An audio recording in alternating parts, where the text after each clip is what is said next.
आप देख रहे हैं मथुरा न्यूज़ 24।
नमस्कार, मैं डॉक्टर बाल मुकुंद शास्त्री, अंतर्राष्ट्रीय योग गुरु, आप सभी का स्वागत करता हूं मथुरा न्यूज़ 24 पर। आज का हमारा विषय है स्टेमिना को लेकर के, किस प्रकार से हम अपनी स्टेमिना को बढ़ा सकते हैं। तो स्टेमिना के लिए मैं कुछ योगिक जो आसन हैं वो बताऊंगा एवं कुछ घरेलू चीज़ें हम लोग अपनाएं और उस प्रकार से हम लोग स्टेमिना को बढ़ा सकें, उसके लिए मैं बताऊंगा। तो इसी श्रृंखला में मेरे साथ जुड़े हैं योगाचार्य बालकृष्ण शास्त्री जी। तो हम दोनों मिल करके आप लोगों के समक्ष आज प्रस्तुत करते हैं योग आसन जो स्टेमिना को बढ़ाते हैं। आइए, तो सर्वप्रथम मैं आप सभी से आग्रह करूंगा कि आप अपने स्थान पर खड़े हो जाएं, अपने मैट को बिछाकर खड़े हों। हमारे योग में मैट का विशेष ध्यान रखा जाता है, क्योंकि जो शरीर की ऊर्जा है वह हमारे मैट पर स्थित रहती है। हम जिस मैट पर लगातार आसन करते हैं उस मैट पर हमारी ऊर्जा स्थित हो जाती है। तो हम लोगों का ये ध्यान रखना अति आवश्यक होता है कि हम जिस मैट पर आज कर रहे हैं उसी मैट पर निरंतर करें। हम किसी और अन्य के मैट पर ना करें, जिससे कि किसी और की ऊर्जा आपके ऊर्जा से कनेक्ट ना हो, एवं किसी और की अगर नकारात्मक ऊर्जा भी होती है तो वह आपको प्रभावित ना करें। तो सर्वप्रथम हम लोग योगासन के लिए अपने मैट पर खड़े हो जाएंगे। हम लोग सूर्य नमस्कार से शुरू करेंगे। सूर्य नमस्कार एक ऐसा आसन का सीक्वेंस है जिसके माध्यम से हम सूर्य देवता को ध्यान भी करते हैं, नमन भी करते हैं, साथ ही शरीर के सारे व्यायाम भी इसके माध्यम से हो जाते हैं। आप अपने समस्त रोगों का इससे भी बचाव कर सकते हैं। स्टेमिना बढ़ाने में सबसे ज़्यादा सहायक हमारा सूर्य नमस्कार है। तो सूर्य नमस्कार करने के लिए अपने दोनों पैरों को जोड़ लीजिए, हाथ नमस्कार मुद्रा में छाती के ऊपर, चेहरे पे बहुत ही प्यारी सी मुस्कान, आंखें बंद, चेहरे पे मुस्कान, आंखें बंद, सूर्य देवता का ध्यान।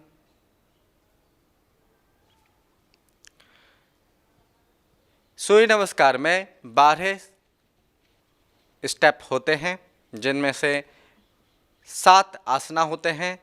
7 आसनों में से 5 को रिपीट किया जाता है और बीच के 2 को रिपीट नहीं किया जाता है। तो पहले 5 को हम लोग रिपीट करेंगे और बीच में जो आएगा उसे रिपीट नहीं करेंगे। नमस्कार मुद्रा से सांस को भरते हुए धीरे धीरे दोनों हाथों को ऊपर की ओर उठाएंगे, गर्दन को पीछे की ओर झुकाएंगे, कमर को पीछे की ओर मोड़ेंगे। यह जो आसन है इसे हस्त उत्थान आसन भी कहते हैं। इस प्रकार से अगर आप ना कर सकें तो कमर पर हाथ रख करके भी आप कर सकते हैं। सांसों को छोड़ते हुए आगे की ओर झुके, पाद हस्तासना। सिर को घुटने से छिपाने का प्रयास करें। इसमें सांस को छोड़ते हुए जाना है। फाइनल पोज में हमारी जो सांस की प्रक्रिया है सामान्य होगी। सांस को भरते हुए पुनः एक पैर को, अपने बाएं पैर को पीछे ले जाएं, बायां पैर पीछे, दायां पैर दोनों हाथों के बीच में, दोनों हथेलियां आपकी जमीन पर, बायां पैर पीछे, सिर ऊपर की ओर उठा हुआ होगा। आपका जो ध्यान होगा, आपकी जो आंखें होंगी भूमध्य में केंद्रित होंगी, अथवा आंखें बंद करके अपने श्वास पे ध्यान लगा सकते हैं। यह आसन भी बहुत ही अच्छा आसन है। हम इसको वॉरियर पोज बोलते हैं या फिर हॉर्स राइडिंग पोज भी कहते हैं। सांस को छोड़ते हुए दोनों पैरों को पीछे ले जाएं। पर्वतासन का अभ्यास हम लोग करेंगे। दोनों एड़ियों को जमीन से छिपाने का प्रयास करेंगे, जमीन पर रखने का प्रयास करेंगे। सिर को जमीन से छिपाने का प्रयास करेंगे। हथेलियां जमीन पर, कमर उठी हुई। पर्वतासन के बाद पुनः सांस को छोड़ते हुए साष्टांग आसन का अभ्यास करेंगे। साष्टांग आसन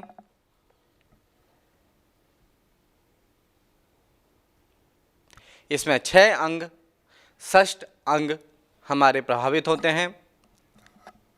पैर की उंगलियां खड़ी होती हैं, घुटना टच हो रहा होता है जमीन से, छाती जमीन से टच हो रही होती है और ठुड्डी जमीन से टच हो रही होती है। छाती, ठुड्डी, घुटना एवं पैरों की उंगलियां, कमर उठा हुआ होगा।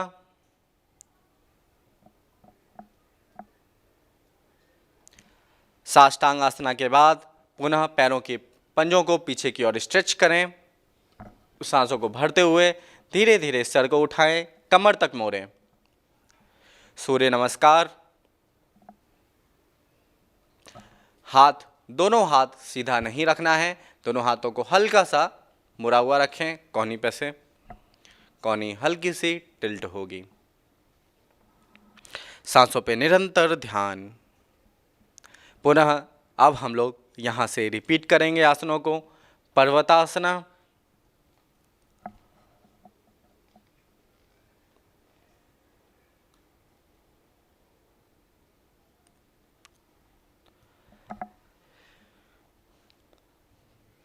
अश्व संचालन आसना, सांसों को भरते हुए 9, सांसों को छोड़ते हुए पाद हस्तासना, पुनः सांसों को भरते हुए हस्तोत्तानासना अथवा अर्धचक्रासना। कमर पे हाथ रख करके आप लोग अर्धचक्रासना का भी अभ्यास कर सकते हैं। नमस्कार मुद्रा। तो यह सीक्वेंस अगर हम लोग फॉलो करते हैं तो इनसे भी हम अपने स्टेमिना को बढ़ा सकते हैं। जब हम स्टेमिना की बात करते हैं तो सर्वप्रथम हमारी जो ऊर्जा है उसकी बात हम लोग कर रहे होते हैं। हमारी ऊर्जा अगर अच्छी होती है तो या मतलब कि आपका जो स्टेमिना है वो अच्छा होता है। तो हमारा प्रयास यह रहेगा कि हम अपनी ऊर्जा को विकसित करें। ऊर्जा को विकसित करने के लिए हमें अपने प्राणों पे ध्यान देना होगा। प्राणों पे ध्यान देने के लिए हम लोग कुछ मूलभूत चीज़ें अपना सकते हैं, कुछ मुख्य बिंदुओं को हम लोग फॉलो कर सकते हैं। जैसे कि किसी भी आसन को करते वक्त सांसों का विशेष ध्यान रखना है एवं प्राणायाम का ज़्यादा से ज़्यादा अभ्यास करना है। जितना ज़्यादा हम प्राणायाम का अभ्यास करेंगे उतनी ज़्यादा हमारी स्टैमिना बढ़ेगी। अब हम कुछ विशेष आसन करेंगे जो स्टैमिना के लिए ही मानी जाती हैं। सर्वप्रथम हम लोग स्टैमिना के लिए उत्कट आसन का अभ्यास करेंगे। उत्कट आसन के लिए हम लोग अपने दोनों पैरों के बीच में आधे से 1 फीट का गैप दे सकते हैं। दोनों हाथों को सांसों को भरते हुए अपने कंधे तक सामने की ओर ऊपर उठाएं। अब सांसों को छोड़ते हुए अपने घुटने पे से बॉडी को मोड़ें, कुर्सी की तरह अपने पूरे शरीर को बनाएं। आपका कमर एक लाइन में सीधा, कमर सीधा, चेहरे पे प्यारी सी मुस्कान, कुर्सी की तरह अपने पूरे शरीर को बनाएं।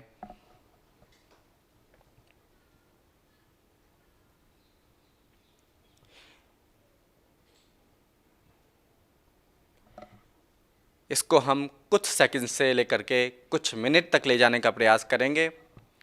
सांसों को भरते हुए पुनः वापस, सांसों को छोड़ते हुए दोनों हाथों को नीचे लेकर के आएं, रिलैक्स। तो यह आसन हम लोग उत्कट आसन का अभ्यास भी हम, चेयर पोज का अभ्यास भी हम स्टेमिना को बढ़ाने के लिए कर सकते हैं। इसके उपरांत हम लोग अपने स्थान पर बैठ जाएंगे।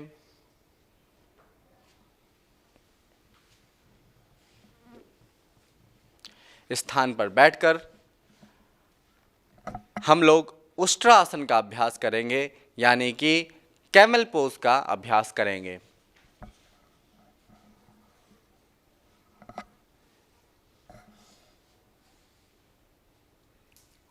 कैमल पोज के अभ्यास के लिए अपने दोनों, पहले वज्रासन में बैठें, वज्रासन में बैठ करके दोनों घुटनों पर अपने बॉडी को खड़ा करें, पूरी बॉडी स्ट्रेट, हाथ सांसों को भरते हुए सामने, दोनों हाथ सामने पहले लेकर के आएं। पहले दोनों हाथों को अपने कंधे के सामने लेकर के आएं। अब एक एक करके अपने दोनों हाथों को पीछे की ओर मोड़ें और अपने पैरों की तलवों पर या एड़ी पर रखने का प्रयास करें। गर्दन पीछे की ओर झुकी हुई होगी, पेट ऊपर की ओर हमें पुश करना है। पीछे से पेट को, कमर को ऊपर की ओर पुशअप करना है। सांसों पे ध्यान, सांसें सामान्य। फाइनल पोज में आंखें बंद, चेहरे पे पुनः प्यारी सी मुस्कान। उष्ट्रासन बहुत सारे रोगों में इसका हमें फ़ायदा देखने को मिलता है, जैसे कि कमर रोग इत्यादि में हम इसका अभ्यास कर सकते हैं, एवं स्टेमिना के लिए बहुत ही अच्छा आसन है। धीरे धीरे सांसों को भरते हुए हम एक एक करके दोनों हाथों को ऊपर लेकर के आएंगे। धीरे धीरे रिवर्स ऑर्डर में आकर के बैठ जाएंगे, रिलैक्स। तो ये थे हमारे कुछ ऐसे आसना जो हम घर पर बैठ कर के कर सकते हैं, आसानी से कर सकते हैं। इसके उपरांत हम अपने दोनों पैरों को सामने की ओर खोल लेंगे। अब हम लोग नौकासन का अभ्यास करने जा रहे हैं। नवासन का अभ्यास हम लोग करेंगे। नवासन के अभ्यास के लिए हम लोग अपनी पूरी बॉडी को अपने नितंब पर बैलेंस करेंगे, अपने बटक्स पर बैलेंस करेंगे। दोनों पैरों को हमें उठाना है और हाथों को सामने लेकर के आना है। इसके लिए सर्वप्रथम दोनों हाथों को सीधा अपने सर के ऊपर लेकर के जाएं। अब सांसों को छोड़ते हुए पैरों को उठाएं और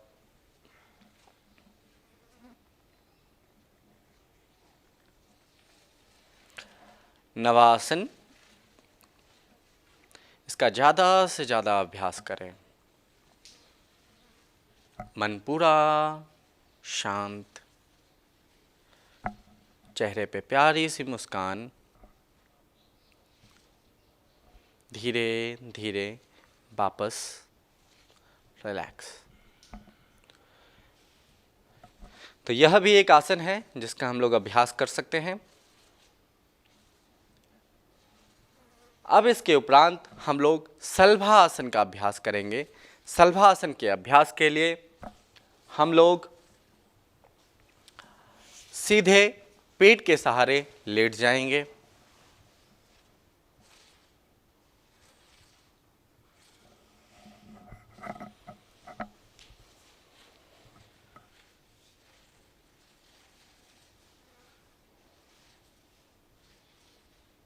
दोनों पैरों को जोड़ करके ठुड्डी जमीन पर, दोनों हथेलियां जांघों के नीचे, दोनों घुटना जुड़ा हुआ होगा, दोनों पैर जुड़े हुए होंगे।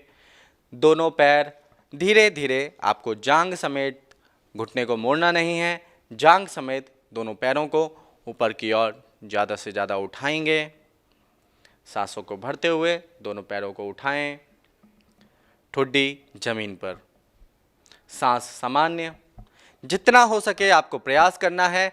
धीरे धीरे आप देखेंगे कि आपकी फ्लेक्सिबिलिटी भी बढ़ रही है।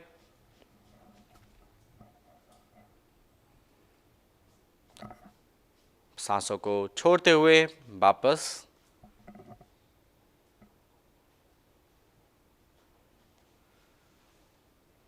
तो ये हमारे आसन थे जो स्टेमिना को बढ़ाने में हम कर सकते हैं। इसके उपरांत जैसा मैं पूर्व में बता रहा था कि हम लोग प्राणायाम का अभ्यास कर सकते हैं अपनी प्राण ऊर्जा को बढ़ाने के लिए, अपनी स्टेमिना को बढ़ाने के लिए। तो इसके जो मुख्य प्राणायाम हैं, अनुलोम विलोम प्राणायाम हम लोग कर सकते हैं, शीतली, शीतकारी, भ्रामरी इत्यादि का अभ्यास कर सकते हैं। प्रणव प्राणायाम का भी अभ्यास हम लोग कर सकते हैं। प्राणायाम के लिए हम लोग अपने स्थान पर, अपने मैट पर सीधे कमर को सीधे करके बैठ सकते हैं। कमर गर्दन सीधी,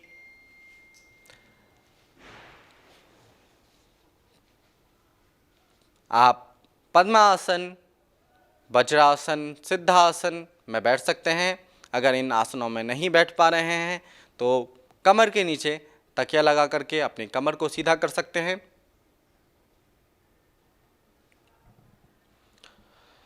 चेहरे पे प्यारी सी मुस्कान।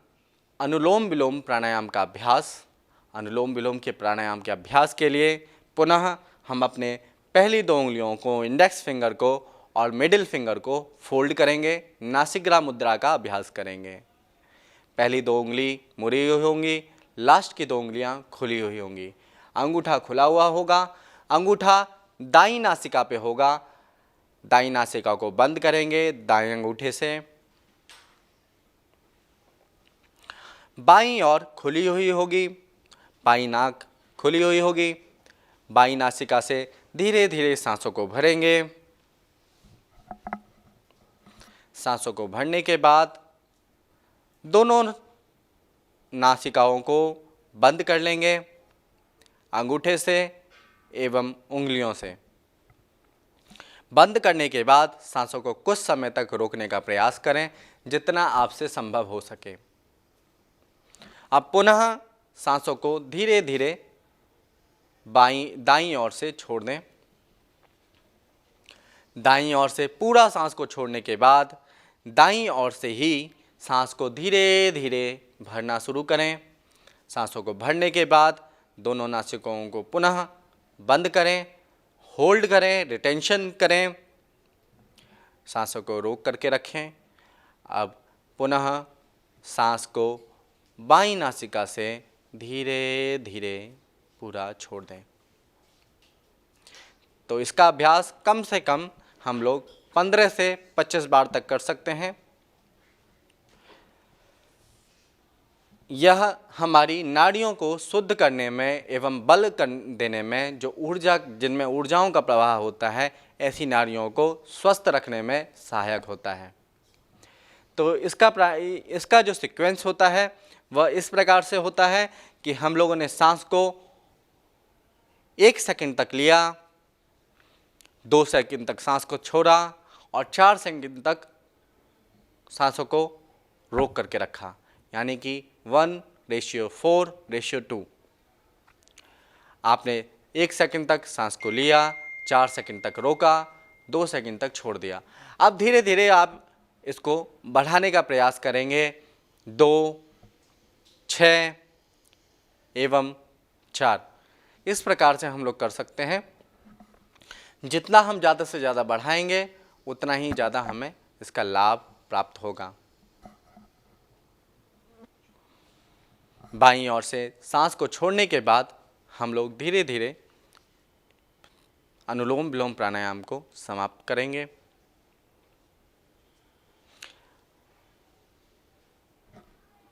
इसके उपरांत जो मुख्य प्राणायाम है उसमें से हम लोग शीतली एवं शीतकारी प्राणायाम का भी अभ्यास कर सकते हैं।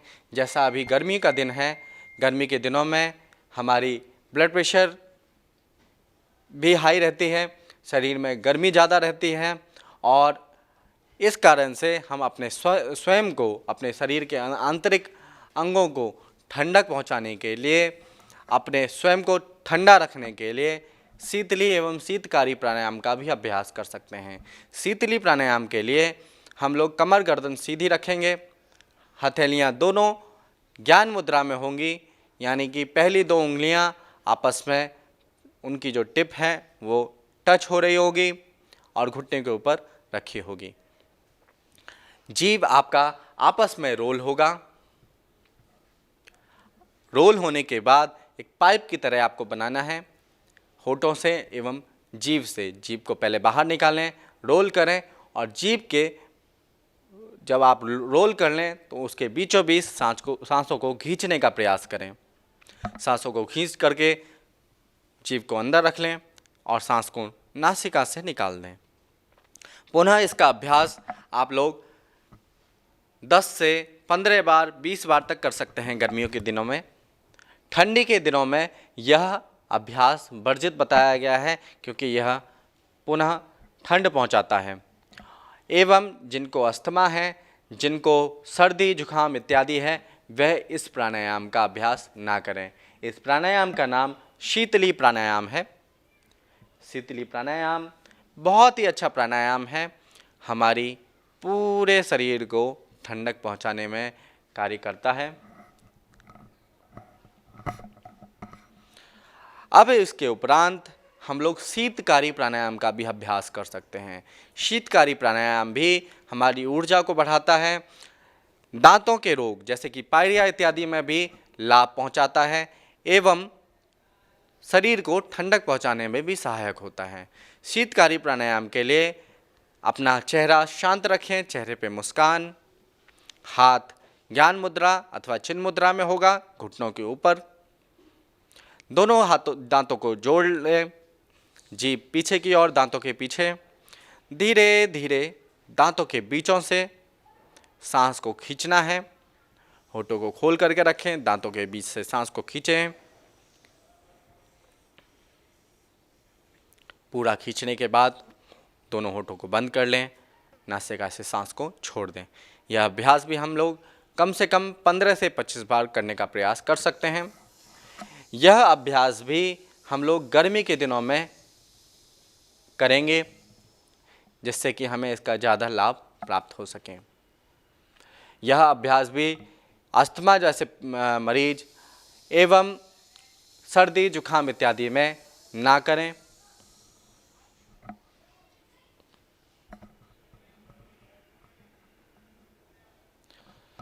तो ये 3 प्राणायाम हम लोगों ने किए। इन तीनों प्राणायाम के बाद जो मुख्य प्राणायाम है वह भ्रामरी प्राणायाम है। भ्रामरी प्राणायाम एवं प्रणव प्राणायाम हम लोग कर सकते हैं। भ्रामरी प्राणायाम में हम लोग बहुत ही साधारण तरीके से भ्रामरी प्राणायाम का अभ्यास करेंगे। भ्रामरी प्राणायाम के 2 तरीके हैं। एक साधारण तरीका है जिसमें इंडेक्स फिंगर को हम लोग कानों के अंदर बंद करते हैं और नासिका से सांस लेकर के गले से हमिंग साउंड प्रोड्यूस करते हैं। गले से भंवरे की तरह गुंजन करने का प्रयास करते हैं और सांसों को धीरे धीरे छोड़ रहे होते हैं। उस ध्वनि पे हम लोग ध्यान लगाते हैं, उससे हमें अत्यधिक प्रभाव हमारे मस्तिष्क को, हमारे शरीर को पड़ता है। तो अथवा इसका एक और तरीका है कि हम लोग सन्मुखी मुद्रा लगा करके भी अभ्यास कर सकते हैं। साधारण तरीका इस प्रकार से है कि हम लोगों ने अपने कान को इंडेक्स फिंगर पहली उंगली से बंद कर लिया, कमर गर्दन सीधी, सांस को लिया, इनहेल। अब नासिका से सांस को छोड़ते वक्त गले से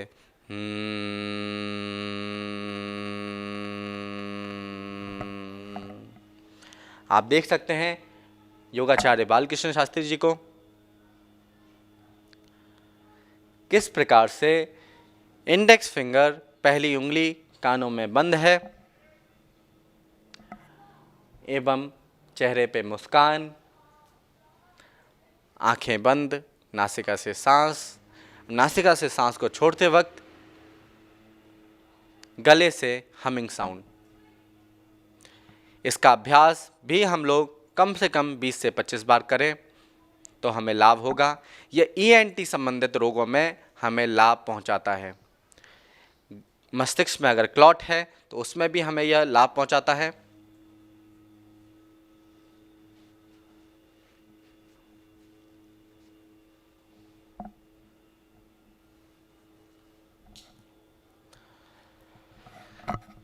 इसके बाद हम लोग जो लास्ट है वह कपालभाति का भी अभ्यास कर सकते हैं। कपालभाति एक प्रकार से क्रिया है, परंतु इसको अगर हम लोग धीरे धीरे करें तो प्राणायाम को भी हम की संख्या में भी हम लोग ला सकते हैं। तो पहले हम लोग तेज़ी से करेंगे प्राणायाम, जो सामान्य इसका तरीका है, जो नॉर्मल तरीका है एवं जिसके माध्यम से हम अपने शरीर को स्वस्थ रख सकते हैं।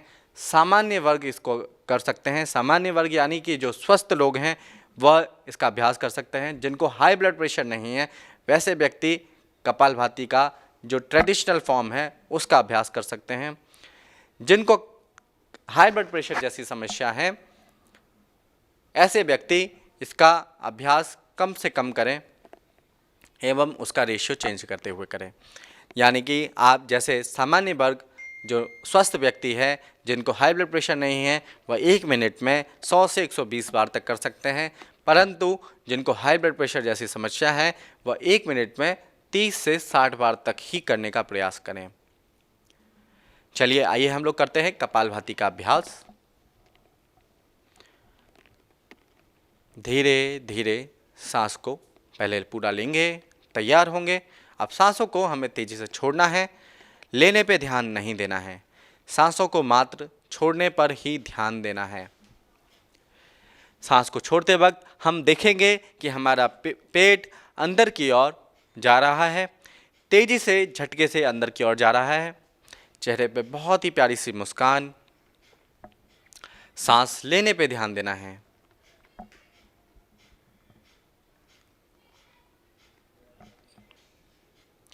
धीरे धीरे सांस को धीरे धीरे छोड़ते वक्त धीरे धीरे वापस आए। शरीर में आए बदलावों को महसूस करें।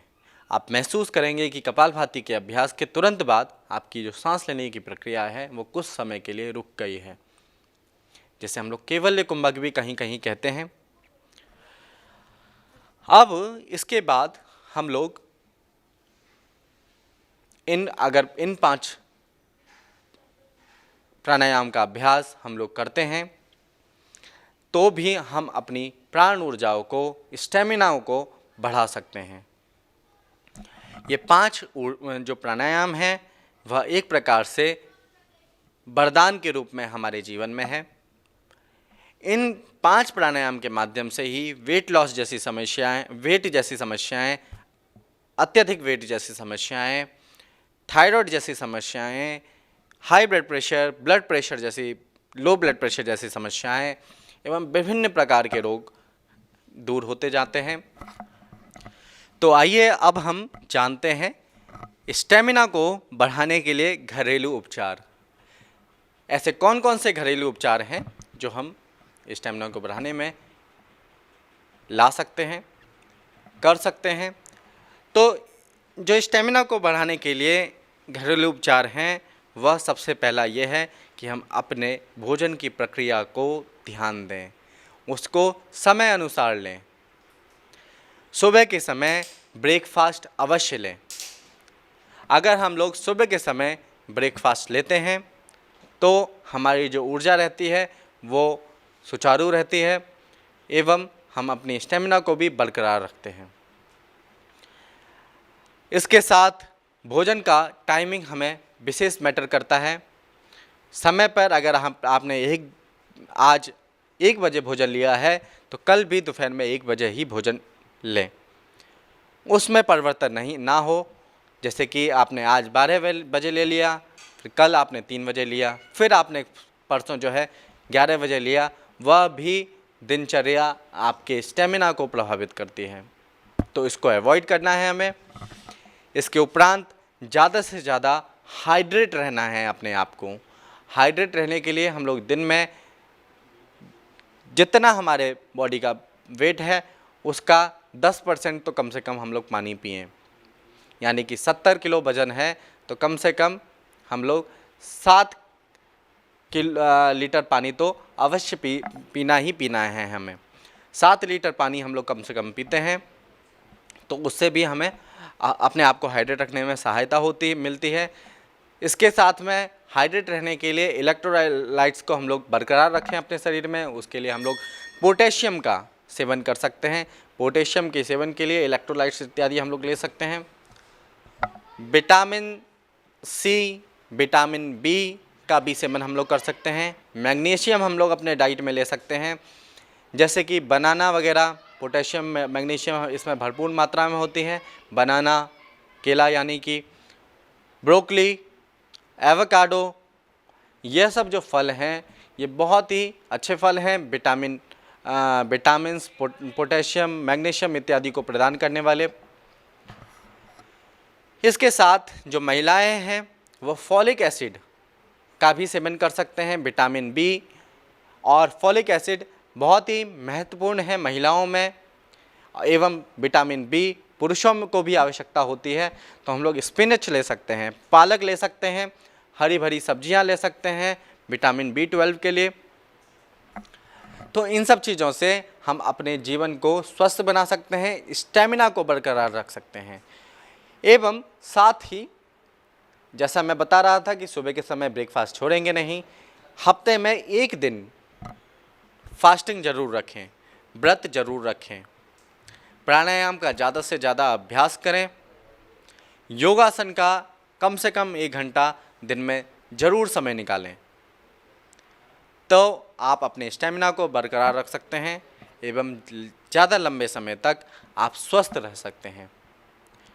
तो यह था हमारा आज का विषय स्टेमिना को लेकर के। अब हम लोग कल पुनः आ रहे हैं किसी विशेष बीमारी को लेकर के, तो आप लोग जुड़े रहिए मथुरा न्यूज़ 24 पर।